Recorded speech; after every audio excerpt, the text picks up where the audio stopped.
case briefs, and so much more. LSData's got what you're looking for.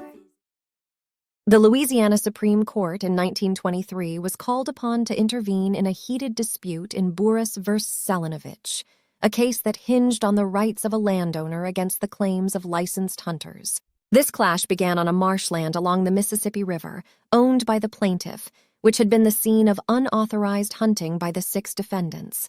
Driving the dispute was the defendants' belief that their hunting licenses granted them unfettered access to hunt and trap wild game and birds, even on private lands, for profit. Thus, despite the protestations of the plaintiff and without obtaining prior consent, they continued their hunting expeditions on the disputed marshland. The plaintiff, aggrieved by this breach of private property rights, sought legal recourse by filing a lawsuit.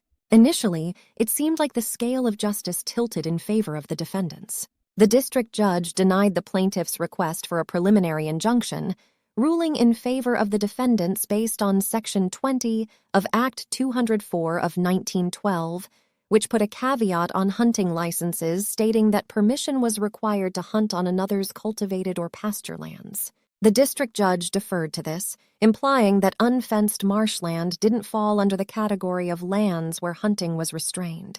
However, on being appealed, the higher court deemed the lower court's decision as a misinterpretation of the law. It clarified that Section 20 of Act 204 of 1912 was merely a restriction on hunters and didn't extend their rights to encroach on private properties, as claimed by the defendants. Moreover, the court underscored that the marshland in dispute was not to be considered seashore or public property, and the landowner's right to forbid hunting on their premises, enshrined in Article 3415 of the Civil Code, was still valid. In its final verdict, the court affirmed the right of landowners to prohibit hunting or trapping on their lands, in keeping with state conservation laws. The Act 204 of 1912 was ruled to be constitutional and no infringement on landowners' rights. Directing the defendants to cease their activities on the plaintiff's land, the court also ordered them to bear the cost of the lawsuit.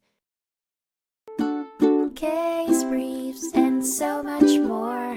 LSData's got what you're looking for. Visit lsd.law, elevate your mind. Leave the stress of class.